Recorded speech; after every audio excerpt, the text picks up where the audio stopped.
Boa noite a todos, sejam todos bem-vindos à nossa casa e à live. Nós vamos fazer a nossa prece de abertura, então eu peço que cerrem levemente seus olhos, elevem seus pensamentos a Deus, a Jesus, aos seus mentores espirituais. E assim, Senhor Deus, Jesus, Mestre amado, nós agradecemos por poder estar aqui na noite de hoje. Agradecemos por tudo que temos recebido em nossas vidas, pelas coisas boas, pelas coisas que não são tão boas. E, enfim, agradecemos por ter um lar, um abrigo, um trabalho.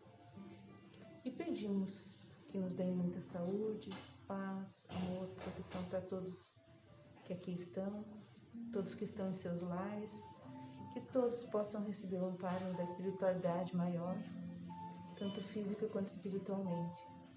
Pedimos que tenhamos uma boa noite de estudo aqui da doutrina espírita, que os mentores nos auxiliem para que possamos sair daqui muito melhor do que quando aqui chegamos, levando muita saúde, paz, amor e proteção. E assim sendo, pedimos permissão para dar início aos trabalhos da noite de hoje. Que assim seja. Que assim seja.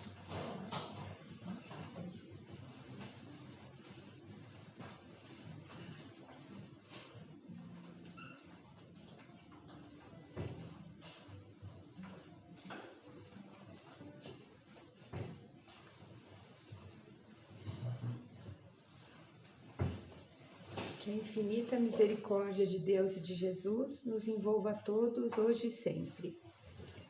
Hoje a palestra tem como tema Prática do Bem.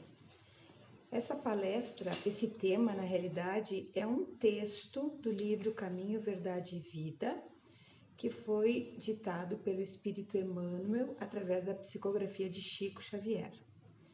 E esse texto faz uma análise de um pequeno trecho da carta de Pedro, porque o apóstolo Pedro escreveu uma carta aos cristãos.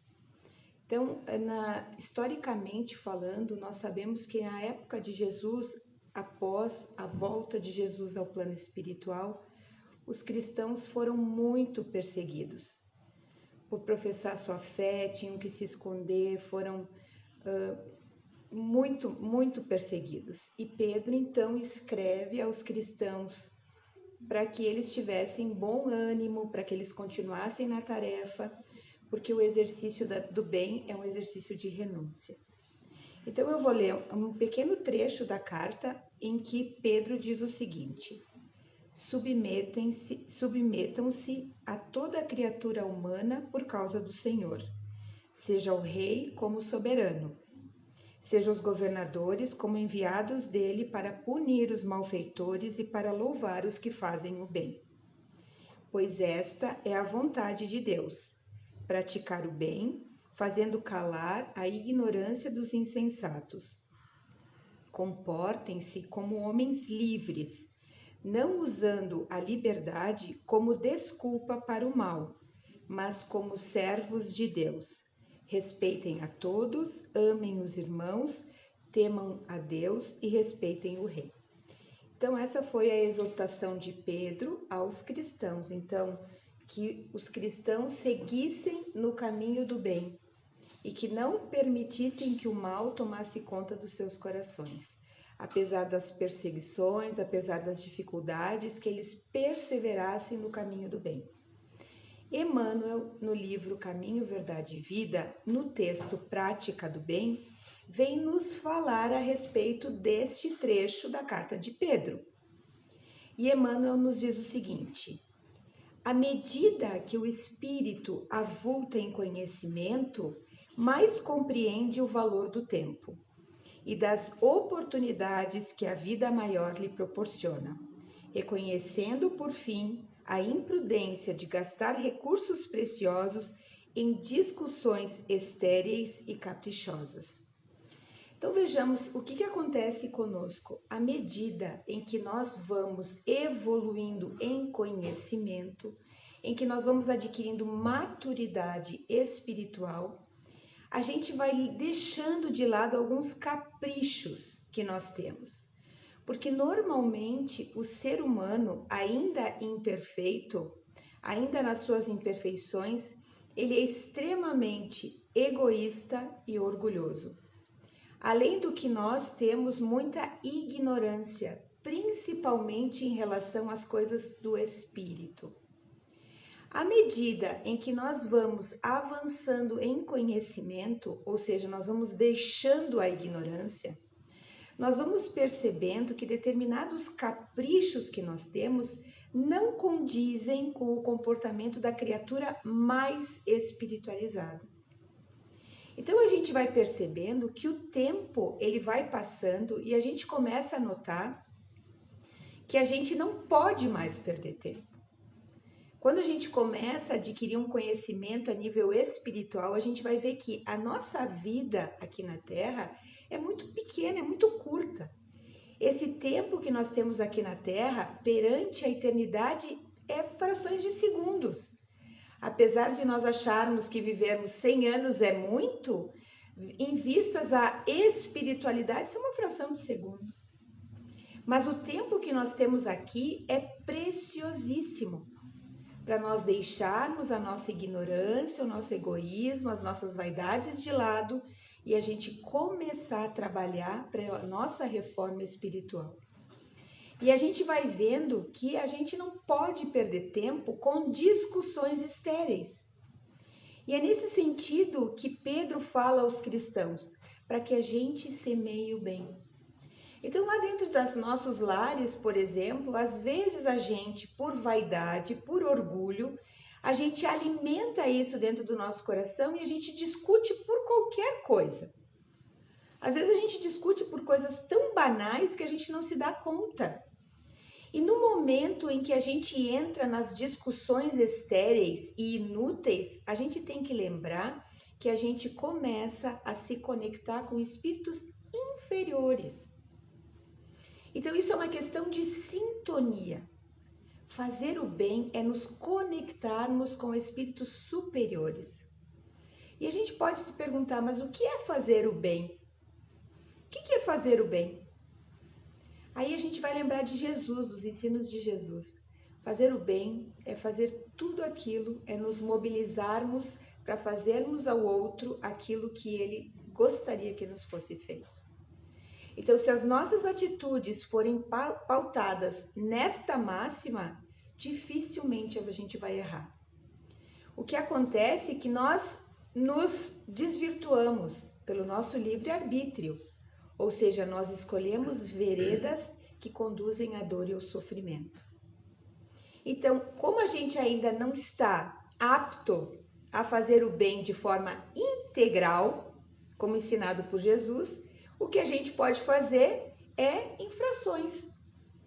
Ou seja, a gente pode dedicar um tempo dentro do nosso dia para fazermos o bem. Ah, mas como é que eu vou fazer o bem?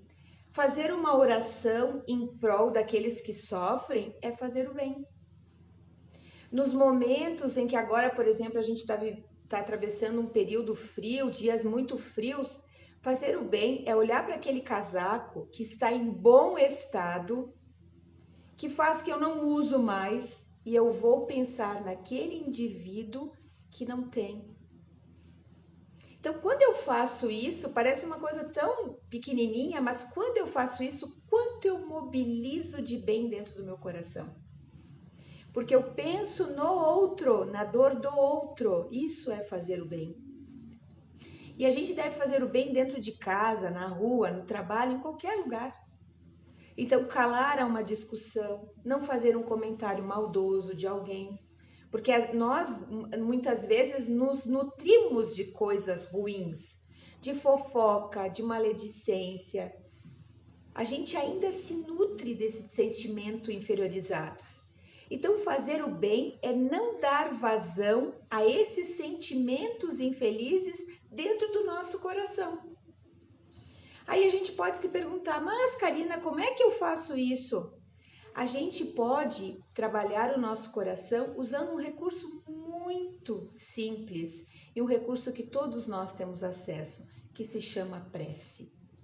Quando nós estamos desconectados da espiritualidade, quando os nossos pensamentos são inferiores, quando nós estamos sendo extremamente egoístas, extremamente ignorantes, vaidosos, a gente tem que se dar conta de que aquele sentimento não faz bem para o meu coração. E aí eu vou me conectar através da prece com o meu espírito protetor, pedindo para ele, olha, me ajuda a que eu nutra esses sentimentos dentro do meu coração. Que eu pense diferente, que eu modifique as minhas atitudes. Que lá dentro do meu lar eu possa calar perante aquela discussão. Que não seja eu que comece a discussão, a briga, o desentendimento. Que lá no meu ambiente de trabalho eu tenha caridade com aquele meu colega que às vezes não pensa ou não age como eu ajo. Então, isso é praticar o bem. São pequenas situações que a gente vivencia e experiencia na nossa vida que a gente pode praticar o bem 24 horas por dia. Aí a gente pode dizer, mas como é que a gente vai praticar o bem dormindo? Como não? A gente tem que lembrar que quem repousa é o nosso corpo físico que precisa do refazimento das energias gastas no período do dia. Mas o nosso espírito não repousa. Então, em desdobramento, nós podemos fazer muito bem. Mas para que isso aconteça, a gente precisa estar ligado com as esferas superiores. Ou seja, a gente tem que mudar dentro do nosso coração aqueles hábitos ruins que a gente ainda tem. A gente tem que mudar a nós mesmos e não ter a ilusão de que nós vamos mudar o outro, porque ninguém muda o outro. A gente sempre tem que lembrar que a mudança é sempre pessoal e intransferível. É o autoconhecimento. Nós temos que nos autoconhecer, sabermos das nossas fragilidades e das nossas limitações para que a gente possa acertar o passo com vistas a sermos cristãos, a praticarmos o Evangelho de Jesus, que é a nossa bússola, é o nosso norte. Essa é a prática do bem, isso que Jesus veio nos ensinar. Ele veio nos ensinar a lei do amor. E a gente ainda estamos bem melhores, digamos, muito melhores do que no passado. Se a gente olhar para trás, vermos as questões históricas do nosso comportamento, a gente vai ver que a gente já mudou bastante. Já não somos mais aquele homem das cavernas. A gente está bem mais evoluído. Mas, infelizmente, a nossa evolução ela é muito maior tecnologicamente do que moralmente. E é isso que nós precisamos. É evoluir moralmente falando. E é por isso da exortação de Pedro aos cristãos para não se deixarem abater, para não deixarem que o mal tome conta dos nossos corações.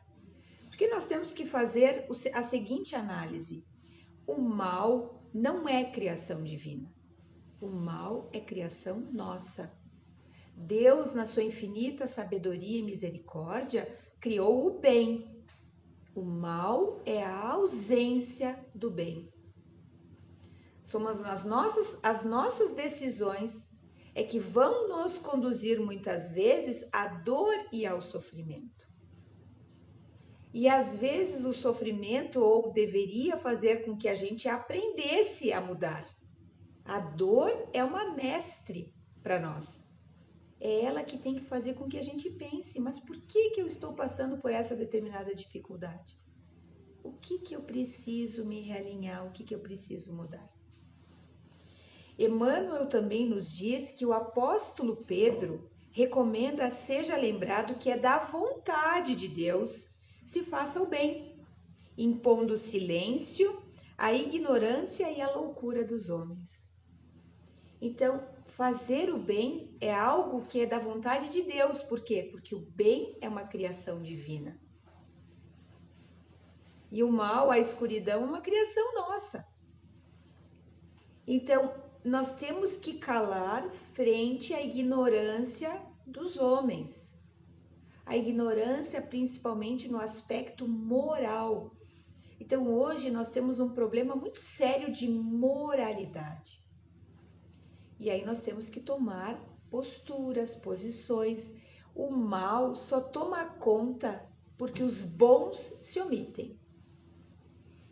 Então, quando nós não nos omitirmos na prática do bem, quando o nosso dizer seja sim, sim, não, não, como ensinado por Jesus, muitas coisas vão mudar. Às vezes a gente fica procrastinando as coisas, a gente fica empurrando com a barriga. Ah, deixa, amanhã eu faço. Ah, mas para a semana que vem, para o mês que vem, para o ano que vem. A nossa ação tem que ser hoje. Isso é uma das grandes lições que toda essa situação da pandemia deve ter ensinado, pelo menos, ou deveria ter nos ensinado, que nós temos que viver o hoje. Que as coisas não vão ser como antes. Nós vamos ter que mudar. Todos nós vamos ter que mudar. Porque a dor tem essa lição de nos fazer mudar. E aqueles que não quiserem mudar, eles vão continuar sofrendo. Então, quando a gente se mobiliza para fazer o bem, as coisas ficam muito mais leves para nós. E quando a gente fala do exercício do bem, a gente também lembra da caridade, que é a caridade é o bem. E aí a gente tem a caridade material e a gente tem a caridade moral. Caridade material é muito mais fácil de fazer. Muito mais fácil. Como a gente diz, numa promoção ou numa campanha, quando se fazem, onde se adquirem quilos de alimento, onde se fazem essas campanhas, como a gente se mobiliza, não é verdade? Porque é muito mais fácil. Se eu tenho condição financeira ir lá e comprar arroz, feijão, açúcar, leite e colocar na cesta que alguém vai se organizar para fazer a distribuição, é muito mais fácil. Mas a caridade moral é aquela caridade de calar perante uma calúnia, uma injúria, perdoar quando nós somos ofendidos, porque tem necessidade de perdão quem se ofende. Quem não se ofende não precisa perdoar, né? Porque eu não tenho que perdoar, eu não me ofendi. Então, esse é o movimento da caridade moral que nós temos que fazer. E é praticar o bem. A caridade moral é praticar o bem. A gentileza é praticar o bem. O sorriso é praticar o bem. Que sejamos amorosos com aquelas pessoas que estão conosco no trabalho. Vamos sorrir mais, vamos agradecer mais, vamos ser mais gentis com as pessoas. Porque a gentileza gera a gentileza. E gentileza é praticar o bem. Então, este movimento é o que nós somos chamados a executar todos os dias. E se a gente não aproveitar isso, o que acontece na nossa vida é o que se chama do vazio existencial. A gente não se completa. E quando a gente faz o bem, quando a gente ora por alguém, quando a gente pensa em alguém, quando a gente se mobiliza por alguém, quando a gente se apieda de alguém, a gente está exercitando o bem. Então, é um convite que Jesus faz para nós, que Pedro fez para nós e que continua tão vivo quanto na época em que foi escrita essa carta. Então, nós vamos agora nos organizarmos para recebermos o passe. Lembrando que até aqueles que estão dentro de casa, agora nas suas casas, na internet, também se conectem nesse momento para que nós possamos receber essas vibrações, esses fluidos que sobre nós serão derramados. E vamos então nos concentrar nesse momento, fechando os nossos olhos, rogando a Deus, a Jesus, que possa derramar sobre todos nós fluidos de cura, calmantes, restauradores, agradecermos essa oportunidade abençoada do aprendizado que tivemos nesse momento, agradecermos a nossa vida, a nossa família, as nossas conquistas e pedirmos que nós possamos, ao longo da nossa existência física, praticarmos o bem cada vez mais.